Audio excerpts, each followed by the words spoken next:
이제 무더위도 한풀 꺾일 것 같습니다.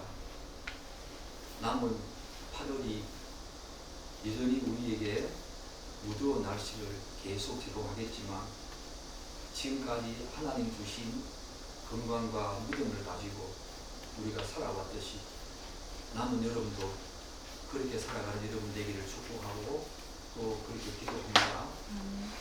지난 한 주 동안은 제 개인적으로 이런저런 행사에 모임에 참여를 했던 적이 한두 번 있습니다. 동기동창 모임에도 갔었고 또 제 개인적으로 또 경상북도 교육청에서 또 시행하는 큰 어떤 행사에도 다녀왔는데 제가 선후배 선생님들과 또 아는 지인들을 만나면서 한 가지 느낀 것이 있습니다. 20, 30대에는 제대로 알지 못한 것인데 물론 어른들로부터 많은 이야기를 들었습니다. 50, 60이 되면 자기 얼굴에 자신의 인생과 가치관과 인생의 삶의 의미가 다 드러난다는 것입니다. 그래서 자신의 얼굴에 그런 어떤 의미와 가치관, 자기가 살아온 모든 삶의 이정들이 고스란히 다 드러나기 때문에 얼굴에 책임을 지는 사람, 그런 사람이 되어라라고 하는 이야기들을 어른들로부터 많이 들었습니다. 이제 50이 훌쩍 넘고 얼마 안 있으면 60을 바라보는 제 나이에 친구들을 만나니 그런 생각이 문득문득 들었습니다. 그들의 그 얼굴에 지나온 삶의 모습들이 고스란히 드러나는 것 제가 숨길 수가 없었습니다. 직접 그들에게 그런 말은 하지 않았지만 그들의 그 얼굴에 담긴 표정과 느낌과 감정을 제가 읽으면서 저들의 삶이 저러했구나. 지금도 저런 생각을 가지고 살아가는구나. 제가 왜 이 말씀 드리겠습니까? 사랑하는 여러분, 여러분은 여러분의 얼굴에 책임을 질 수 있습니까? 다른 사람이 여러분들을 보았을 때 여러분들의 그 얼굴에서 하나님을 믿는 믿음의 모습들과 삶의 모습들이 그대로 드러납니까? 그래서 그들로부터 나이가 한두 살 먹으면서 우리의 몸은 여전히 노쇠하고 퇴락하지만 여러분의 얼굴에 드러나는 그 기쁨과 감사의 모습들이 그들에게 선한 영향력을 끼치고 있습니까? 저는 그런 생각을 많이 하게 되었습니다. 내 얼굴에는 다른 사람들로부터 어떤 인상을 주고 있는가? 내 얼굴은 어떤 인상을 주고 있는가? 사랑하는 여러분, 여러분은 항상 기뻐하라 라고 하는 이 말씀을 어떻게 이해합니까? 어떤 교회 가니까 심리학적으로 그냥 웃으세요. 예수 믿는 사람은 웃어야 합니다. 해서 심리학적으로 계속 그거를 보면서 웃으라고 합니다. 물론 그건 그런 웃음의 연습도 필요하죠. 그런데 그런 인위적이고 기계적인 어떤 감사와 기쁨이 아니라 하나님이 주신 은혜와 축복, 그분의 그 사랑으로 말미암아 있어지는 기쁨이, 구원의 기쁨이, 샘솟는 그 생명수 같은 구원의 기쁨이 여러분에게 있습니까? 그 기쁨이 여러분의 삶의 모습으로, 특별히 얼굴 속으로 다른 사람에게 나타나는 것이 오늘 여러분과 제가 인생을 살아가면서 한번 생각을 봄직한 주제인 것 같습니다. 사랑하는 여러분, 그런 면에서 제가 여러분을 한번 자랑합니다. 우리 윤중이도 그렇고 영성이도 그렇고 아내도 그렇고 윤중이도 그렇고 얼굴 모습 속에서 저는 개인적으로 그런 느낌이 됩니다. 예수 믿는 사람의 모습이 나타나고 있구나. 기쁨이 있습니다. 즐거움이 있습니다. 세상이 감당할 수 없는 기쁨과 감사가 있죠. 사랑하는 여러분, 이 무더위에도 그 구원의 기쁨과는 절대로 놓치지 않는 저와 여러분이 되기를 축복합니다. 오늘 우리는 산상수훈 6장 12절 말씀으로 우리에게 죄 지은 자를 사해 준 것 같이 우리 죄를 사하여 주시옵고 라고 하는 이 말씀을 살피게 되었습니다. 예수님께서는 우리가 지지난주에 살펴본 것처럼 예수님께서 첫 번째 우리 강구로 부탁하신 기도 요청이 무엇이었습니까? 일용할 양식을 우리에게 주시옵고 라고 하는 것이 첫 번째 세 가지 우리 강구, 우리가 우리를 위해서 기도 요청을 해야 되는 것이 세 가지가 있는데, 첫 번째가 우리에게 날마다 일용할 양식을 주시옵고 라고 하는 그런 기도 요청 아니었습니까? 예수님께서는 매일 일용할 양식, 즉 육적인 양식을 구하라고 말씀하신 후에 곧바로 영적인 강구로 옮겨가십니다. 우리에게 죄 지은 자를 사하여 준 것 같이 우리의 죄를 사하여 주시옵고, 바로 죄 사함의 기도 요청 아닙니까? 사랑하는 여러분, 지난주에 우리가 세 가지 당신 강구를 살피면서 개략적으로 세 가지 당신 강구의 맥락과 상황을 우리가 좀 자세히 살펴보았지만, 오늘 이 당신 강구 중에 두 번째 당신 강구, 요 강구는 바로 칭의와 성화와 관련된다고 이미 제가 말씀드린 바가 있습니다. 그런데 본문을 보면 다음과 같은 오해 소지가 내재되어 있음을 제가 먼저 말씀드리고 싶습니다. 그것은 본문은 마치 우리에게 죄 지은 자를 먼저 용서해 주는 그 행위가 하나의 근거와 공로가 되어 가지고 우리가 지은 죄에 대해서 하나님께 용서 구하는 것. 하나님, 우리가 다른 사람 저한테 죄 짓는 거 제가 용서해 주었잖아요. 그것을 하나님께서 기쁘게 받아주셔서 제가 하나님께 지은 죄 용서해 달라고 하는 그런 조건들이나 그런 하나의 원인행위가, 첫 번째 그 다른 사람에게 우리가 다른 사람을 용서하는 그것이 하나의 원인행위가 되어서, 그것이 하나의 조건이 되어서 하나님 우리 죄 용서해 주십시오 라고 하는 이런 식의 오해의 소지가 분명히 이 구절 속에 담겨져 있습니다. 제가 다시 한번 읽어드리겠습니다. 우리가 우리에게 죄 지은 자를 사하여 준 것 같이, 그렇게 했으니까 우리 죄를 사하여 주시옵고, 그렇게 들리지 않습니까? 그러나 이 구절은 바로 그런 오해의 소지가 분명히 있지만 그런 내용이 아니죠. 본문은 자신의 의를 용서라고 하는 자신의 의를 근거로 해서 하나님께 나 자신의 죄를 용서하는 기도 요청, 예수님께서 그렇게 말씀하신 부분이 아닙니다. 오히려 본문은 이미 칭의의 구원을 받은 사람이 성화의 과정에서 하나님께 죄 용서를 구하는 성화와 관련된 기도이지요. 사랑하는 여러분, 오늘은 제가 좀 딱딱하지만 교리적인 부분을 좀 더 여러분에게 이야기하고자 합니다. 성화가 뭡니까?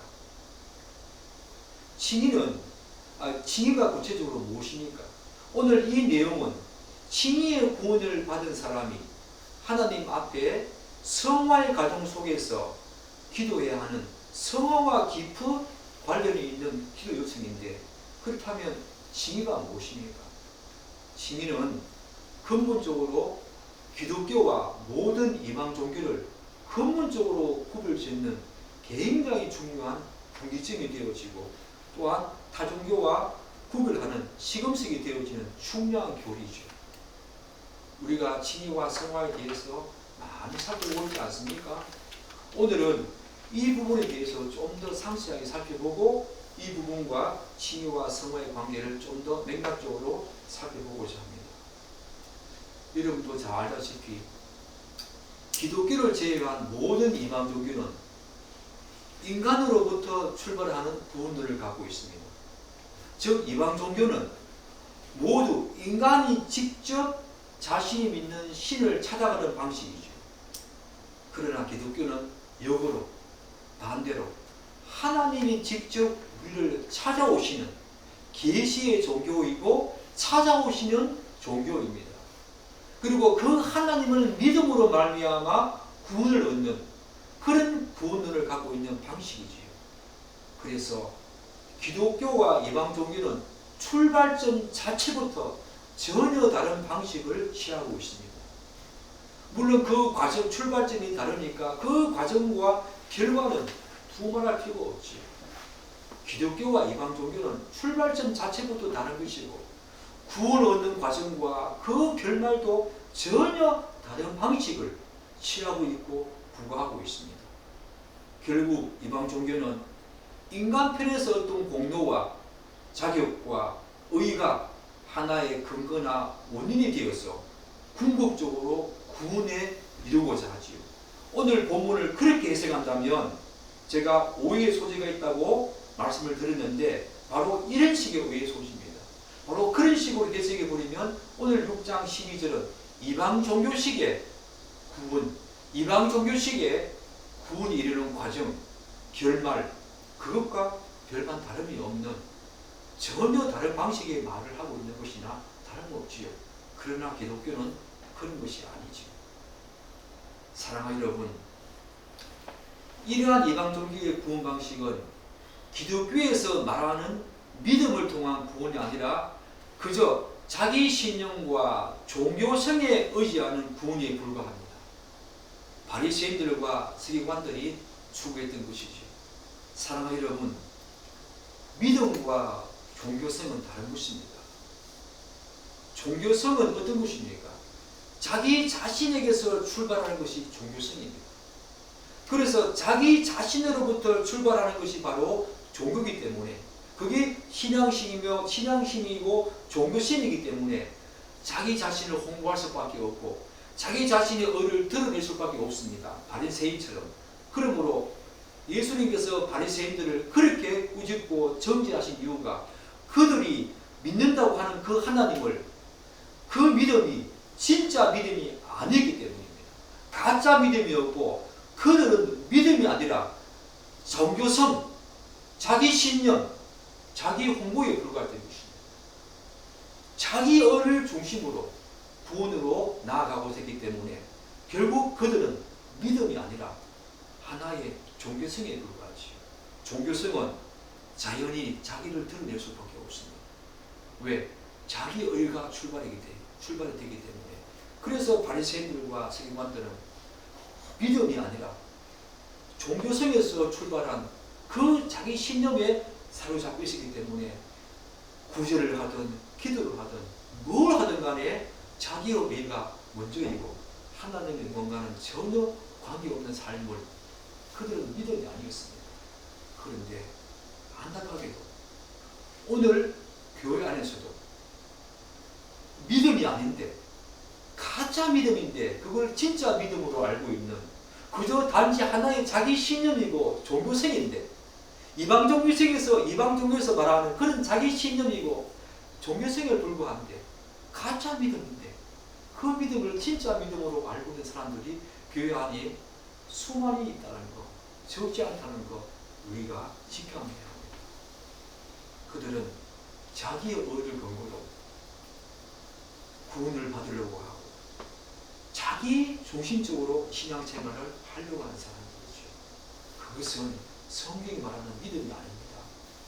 자기 신념이고 자기 당착이고 종교성입니다. 그러나 기독교는 그런 것이 아니지요. 직접 인간을 찾아오신 하나님의 전적인 은혜와 사랑으로 말미암아 구원이 시작되는 것이 바로 기독교입니다. 그 이유가 무엇이겠습니까? 왜 하나님이 우리를 직접 찾아보실 수밖에 없습니까? 인간이 타락했기 때문이죠. 타락한 인간 존재의 근본적인 실상이 인간 중심의 구원을 전혀 수용할 수 없는 상황으로 내몰았기 때문에 하나님이 직접 우리를 찾아오신 것입니다.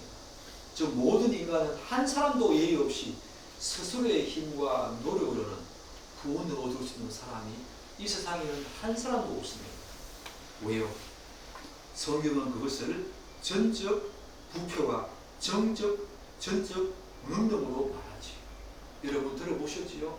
인간은 아담과 하와가 타락으로 말미암아 전적인 부패, 전적인 무능력 상태에 내몰리게 되었자. 인간 존재의 이런 비참한 결과는 바로 제가 방금 말씀드린 것처럼 최초 인간 아담과 하와의 타락과 깊은 관련이 있다는 사실은 말할 필요가 없지. 인류의 대표자인 아담과 하와의 타락은 그들 자신뿐만 아니라 그들의 허리에서 나는 모든 인간에게 인간의 타락으로 말미암아 그들의 타락으로 말미암아 발생하는 모든 부정적인 영향을 다 우리에게 전가시켰습니다. 그래서 모든 인류는 우리가 흔히 말하는 원죄, 곧 원죄책과 원오염을 가지고 이 땅에 태어납니다.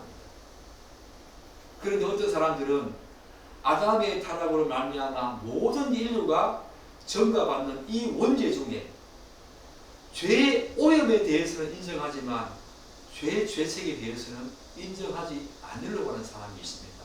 왜 그렇습니까? 그들은 아담이 지은 죄의 책임은 아담에게 책임이 있지 왜 우리에게 책임이 있는가 라고 하면서 죄의 책에 대해서는 그들이 인정하려고 하지 않습니다. 죄의 오염, 인간이 죄의 본성을 가지고 태어난다는 것은 어느 정도 수긍합니다.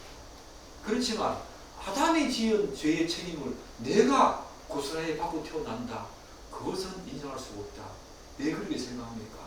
그들은 아담이 죄를 짓는 그 자리에 자신이 직접 있지 않았기 때문입니다. 그리고 아담이 지은 죄의 책임을 우리에게 전가시키는 것은 그 죄의 책임을 전가시키는 것은 너무 불공정하고 불공평하고 또 터무니없는 그런 식의 논리다라고 생각하면서 죄의 책에 대해서는 인정하려고 하지 않습니다. 그러나 분명히 성경은 말하죠. 아담의 죄 책이 모든 사람에게 다 전가되었다라고 하면서 로마서 5장은 분명히 우리에게 한 사람의 죄로 말미암아 우리에게 그 죄의 전가가 우리에게 분명히 있었다. 그 이야기를 분명히 하지 않습니까? 그렇다면 성도는 어떻게 어렵다 칭함을 받습니까? 바로 예수 그리스도 그분의 어려운 행위, 즉 그분이 태어나는 그 순간부터 마지막 십자가 지시는 그 순간까지 하나님이 주신 모든 율법에 순종하시고 우리의 모든 죄를 지시고 십자가에 달려 죽으시는 그 놀라운 십자가 사건을 믿음으로 말미암아 우리는 어렵다 칭함을 받는 놀라운 구원을 받게 되었지요. 그런데 사랑하는 여러분, 잘 알다시피 이러한 의의 전가 방식은 구약의 모든 속죄의 제사에도 잘 드러나죠. 우리가 알고 있는 5가지 번제, 화목제, 속군제, 속죄제, 소제, 소개 이런 구의 방식들이 다 드러납니다. 그런데 여러분 잘 알다시피 가장 공의로우시고 어려우시며 공평하신 예수님께서는 바로 가장 공의롭지 못한 방식으로 가장 불공정한 방식으로 가장 불의한 방식으로 재판을 받으셨고 그런 재판에 전혀 저하하거나 항거하지 않고 묵묵히 거기를 가셨다는 거 여러분 알고 계십니까? 우리는 예수 그리스도께서 단순히 우리의 죄를 위해서 죽으시고 심판을 받으셨다 그렇게 생각하면 안 됩니다. 왜냐하면 가장 어려우시고 공평하신 예수님께서는 당신이 도저히 용납할 수 없는 가장 불의한 판결을 묵묵히 수용하시고 십자가에 달려 죽으시기 때문입니다.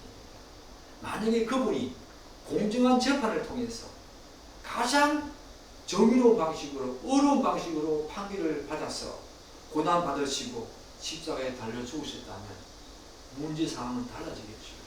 그러나 그분은 전혀 죄가 없으셨지만 다 이 세상에서 존재하는 가장 불공정한 재판을 받으셨고 가장 불의한 재판을 받으셨고 가장 불합리한 터무니없는 어처구니없는 판결과 재판을 받으시고 묵묵히 우리의 죄를 다 짊어지시고 십자가 지셨습니다. 그걸 믿음으로 말미암아 우리에게 주어지는 그 의가 바로 진리의 의 아닙니까? 사랑하는 여러분, 요컨대 성경은 이렇게 인간 편에서가 아니라 하나님 편에서 주어지는 전적인 은혜와 사랑으로 말미암아 구원에 이르게 된다는 이 놀라운 복음과 구원의 방식을 우리에게 전구해 줍니다. 이러한 맥락에서 본다면 인간 편에서의 어떤 공로와 자격과 의를 근거로 궁극적으로 구원에 이르고자 하는 그렇게 주장하는 사람 잘못되었지요. 사랑하는 여러분, 우리는 전적인 부패와 전적인 무능 상태에 있다는 것 반드시 기억해야 합니다. 이런 비참한 인간 존재가 인간 편에서 구원을 받는다.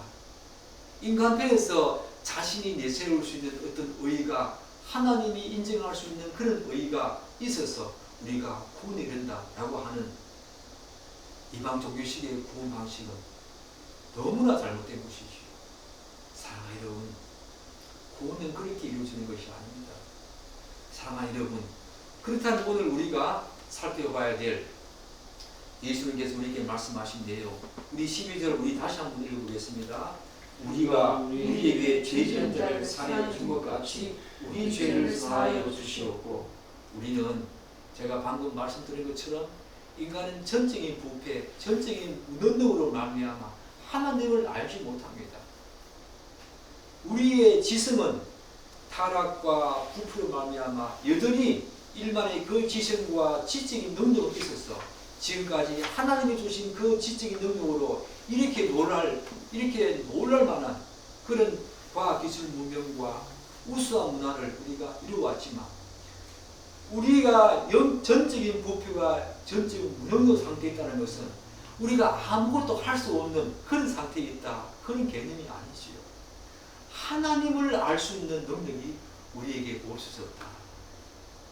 하나님이 기뻐하시는 행위, 하나님이 선하시다고 할 수 있는 그런 행위를 우리가 전적으로 할 수 없다는 측면에서 우리는 전적인 무능 상태에 있는 것입니다.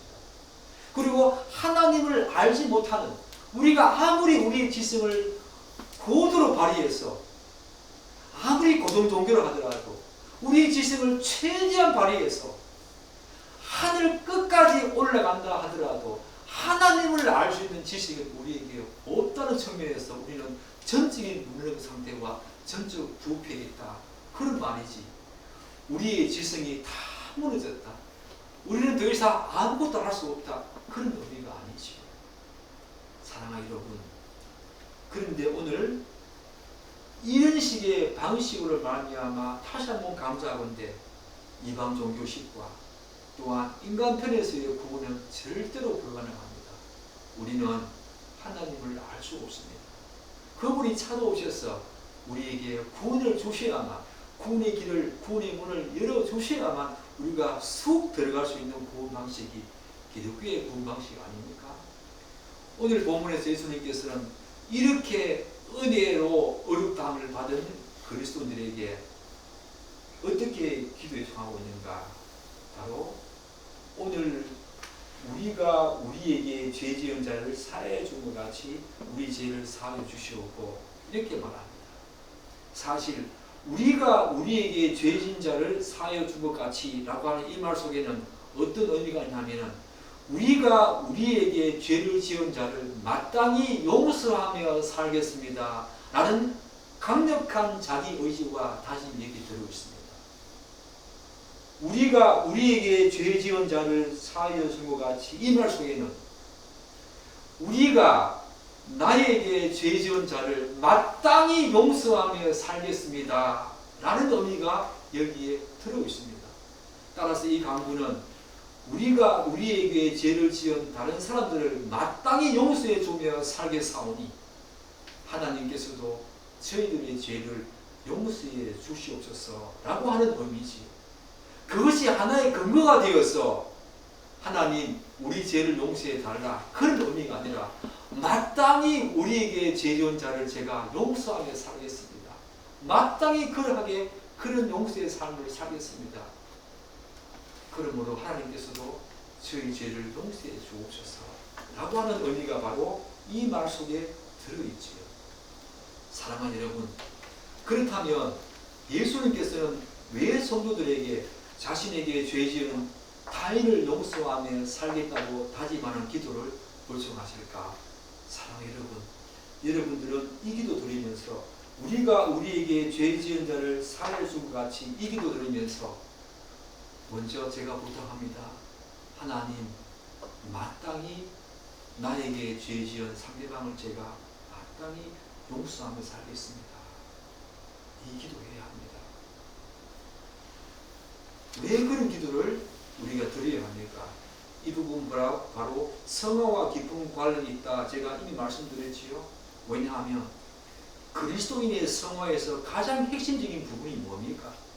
바로 자신의 죄를 철저하게 제거하고 배제하며 또한 타인의 죄를 용서하는 삶이 성화의 삶에서 핵심적인 부분입니다.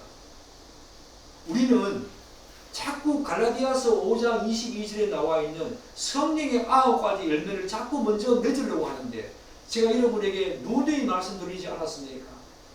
먼저 소극적인 부분, 먼저 부정적인 부분을 건너뛰고 적극적이고 긍정적인 부분으로 나아갈 수 없습니다. 성경은. 그러므로 먼저 성화의 과정에서 중요한 것은 죄를 배격해야 합니다. 소극적으로 먼저 죄를 짓지 않아야 합니다. 죄를 제거해야 합니다. 날마다 죄와 죄를 혐오하고 싫어하고 대적하고 적대해야 합니다. 그 죄를 제거하는 상태 속에서 우리가 맺어야 하는 열매가 성령의 9가지 열매지. 여전히 나에게 죄를 그대로 고스란히 가지고 있으면서 성령의 9가지 열매를 맺는다.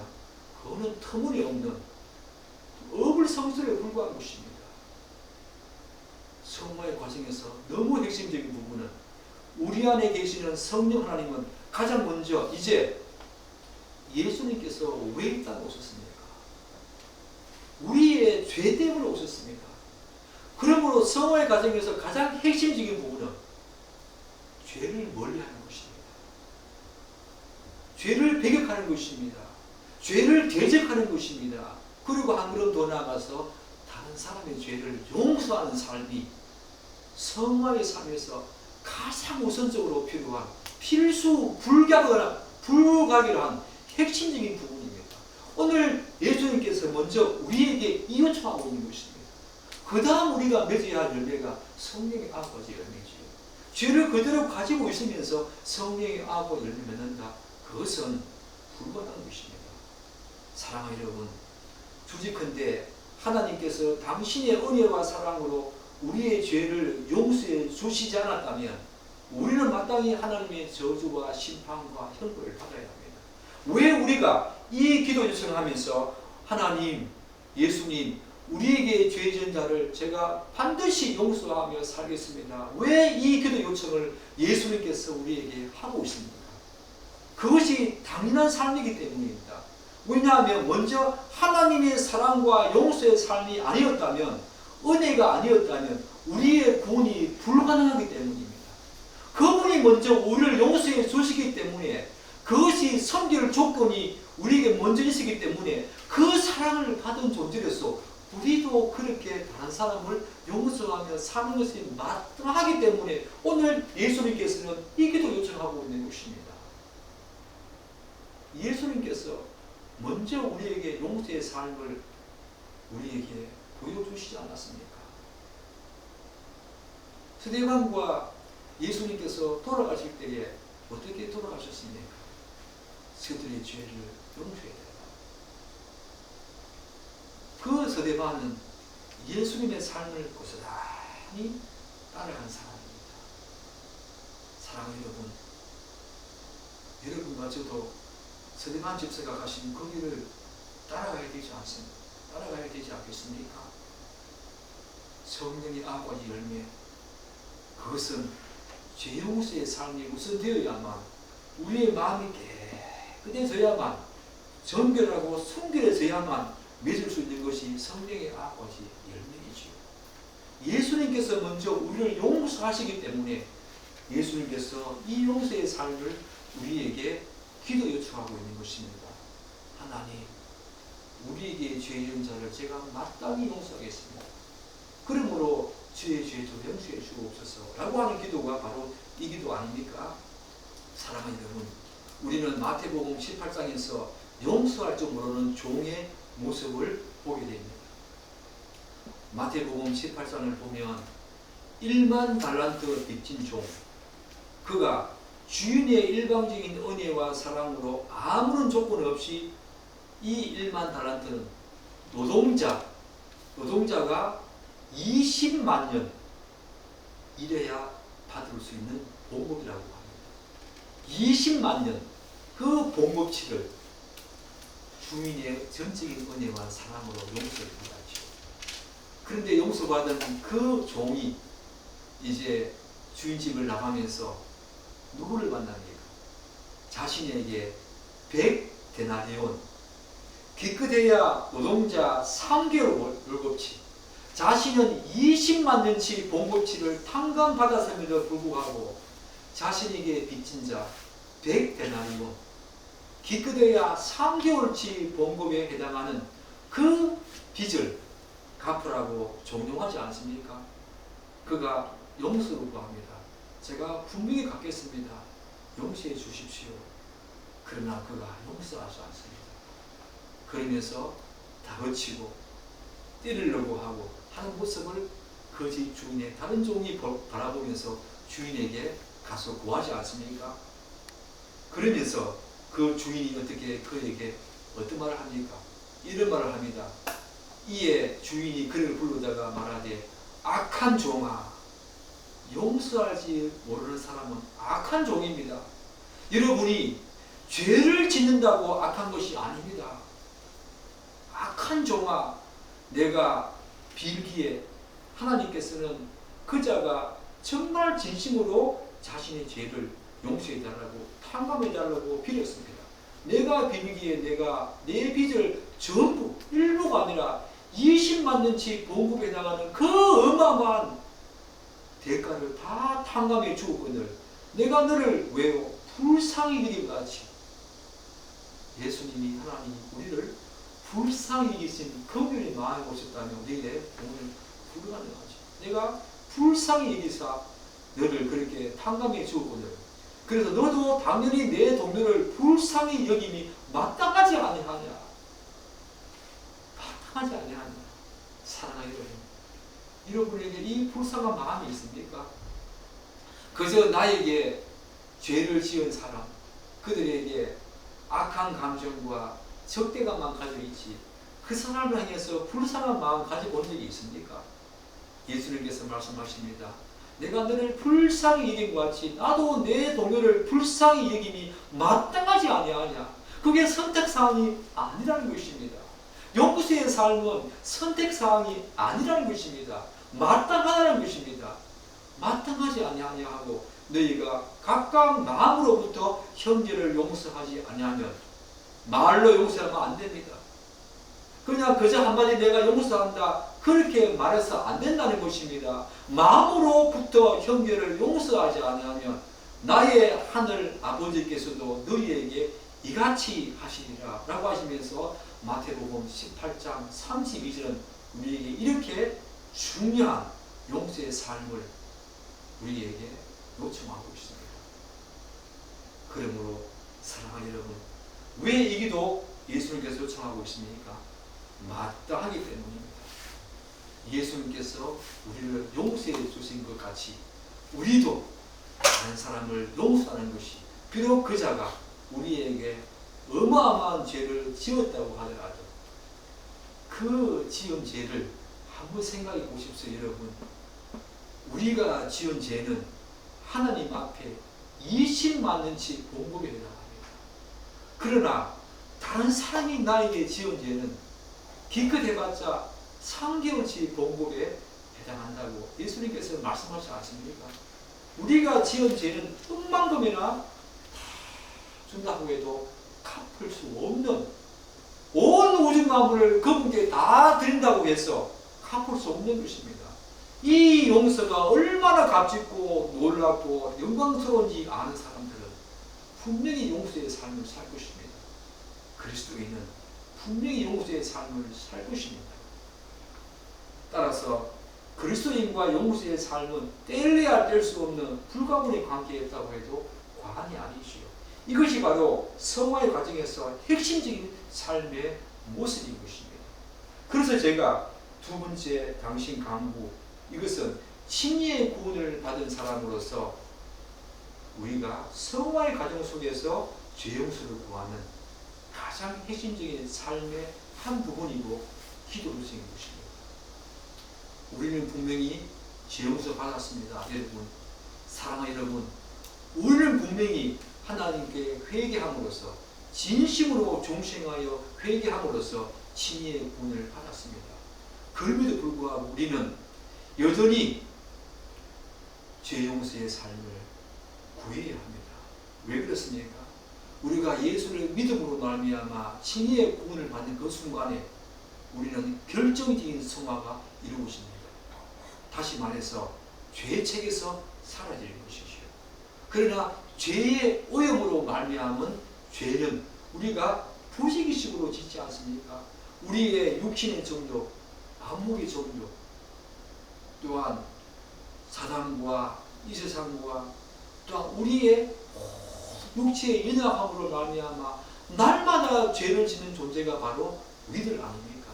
죄의 오염으로 머리끝부터 발끝까지, 이 머리 정수리부터 발끝까지 어느 오장육부 어느 한 구석이라도 죄의 오염으로부터 벗어나 있는 장애가 하나도 없습니다. 여러분, 우리는 손으로, 눈으로, 발로 그저 가는 곳이 죄요, 보는 것이 죄요, 하는 것이 죄인 죄뿐만이 우리에게 남은 것이 없는 그런 연약한 존재 우리들입니다. 그래서 칭의의 구원받을 때 진심으로 그분께 회개하여서 구원을 받았지만 여전히 죄 용서의 삶을 살아야 하는데 우리의 영혼은 구원받았습니다.